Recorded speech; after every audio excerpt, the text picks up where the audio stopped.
just because we get around. Talking about my generation. Things they do look awful. Talking about my generation. I hope I die before I get old. Talking about my generation. It's my generation, baby. Why don't you all fade away? Don't try to dig what we all.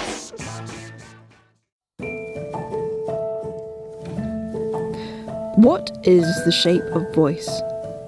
Apart from a translation of this film's title, The Shape of Voice is an abstract concept with various viewpoints interpreting it using the multitude of techniques found in this film.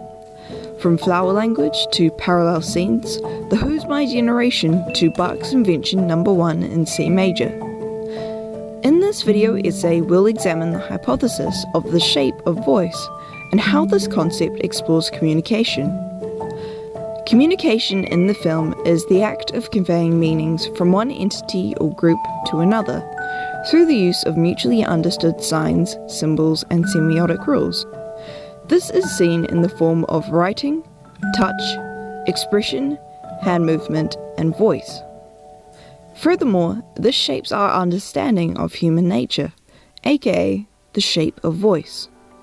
My secondary sources, Koe no Katachi, How We Communicate, How a Silent Voice Built a World of Kindness, The Flower Language of a Silent Voice, alongside references to other sources, all support my hypothesis. Through these sources, and using a disability lens, we see how Naoko Yamada reveals, skews, and comments on the concept of the shape of voice, and how this is applied to our lives. Firstly, based on How a Silent Voice Built a World of Kindness, with reference to a guide to the locations used in the film A Silent Voice. A Silent Voice, directed by Naoko Yamada, is actually based on the real-life Ogaki City, with many key scenes taking place in well-known Japanese areas, such as Yoro Park or JR Ogaki Station. However, most of these locations are notably saturated with colour, filters, and camera effects. This removes this world from reality. When interviewed about this, art director Matsuo Shinohara said, "She asked me to simplify some of the imagery, but still she said it shouldn't be like fantasy. Yeah, it should be somewhere in the middle." Additionally, we are first introduced to Shoko's disability, not through language or a scene, but through the soundtrack. Kensuke Ushio, the composer for the film, decided to record the piano in the soundtrack with a microphone placed directly inside of the piano. This was to capture all the non-melodic sounds, like the percussive nature of all the hammers, or the slight creak of the wooden piano keys. All of these sounds are tactile, felt as vibration, all the shape of sound that a deaf person would quote-unquote hear. These techniques separate the real-world issues dealt with by the main characters in order to closely examine their cause, effect, and resolution, while still grounding the film in reality. I wanted the film to be close to people's physiology. I wanted to give the feeling of being somewhere in the middle. Naoko Yamada. These two techniques develop an underlying theme of intangible description. The closest name for which I found was grayscale. This idea that there is no set definition or boundary for any one concept or being.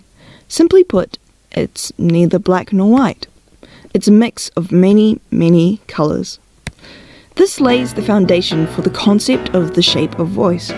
But how does the shape of voice apply in our film? Human nature lies in between words.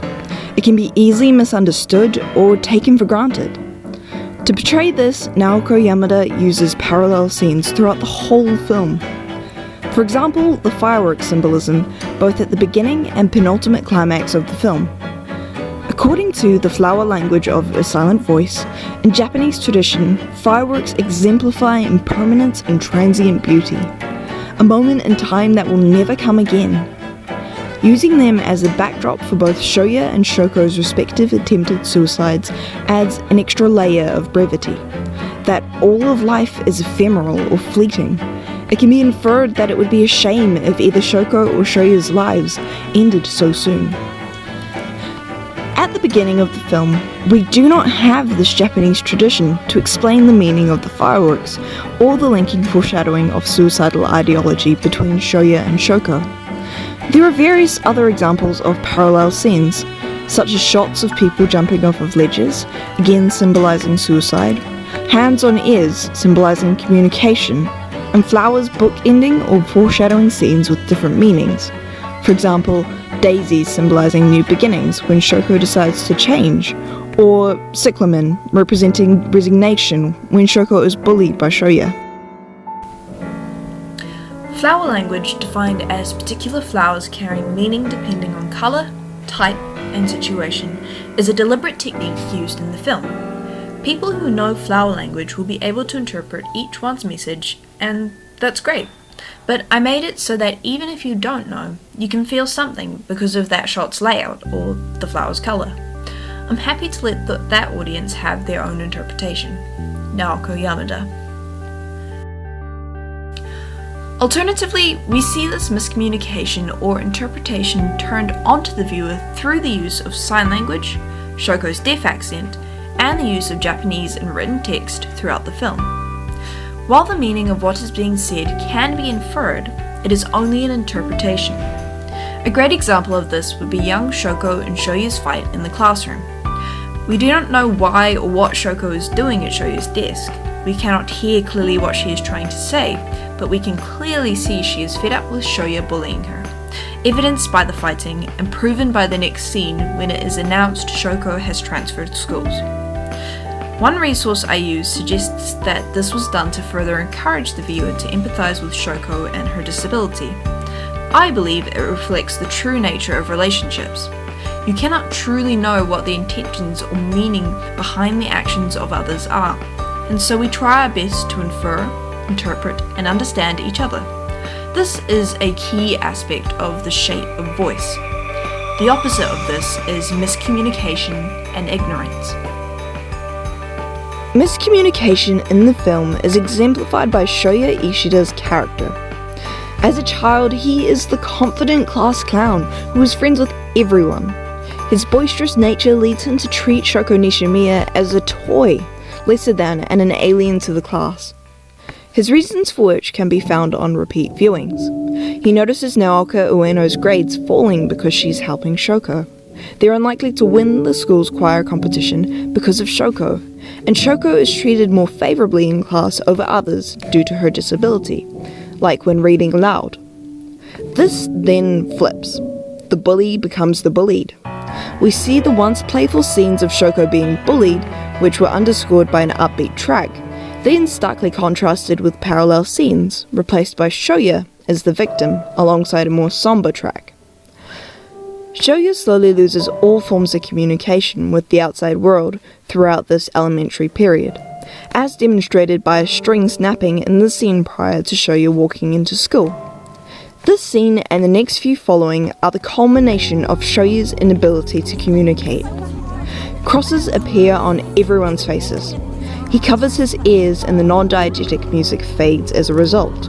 Shoya mimics the thoughts of those around him. His posture and walk have changed, and he refuses to look people in the eye.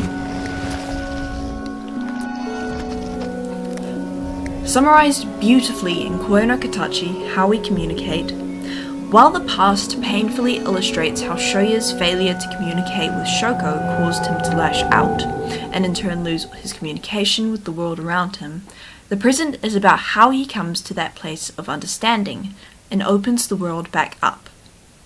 This segues into the key message of the film, echoed by various characters. You can change. Start now. Shoko Nishimiya. He vows to change when he meets Shoko again as a late teenager. Starting from tomorrow, I'll look at people's faces. I'll listen to their voices. Personally, I believe this highlights a secondary theme in the film: resilience. Despite various setbacks, such as when his past is brought up, his social anxiety, or struggle with friendship and trust, Shoya truly changes. This theme climaxes in the final scene of the film, in which Shoya is finally able to fully open up. Crosses simultaneously fall off everyone's faces. He is able to hear the voices of those around him, and Shoya is unable to stop crying at how far he has come and how much he has changed. Human nature and many concepts like it in the film lie in between words.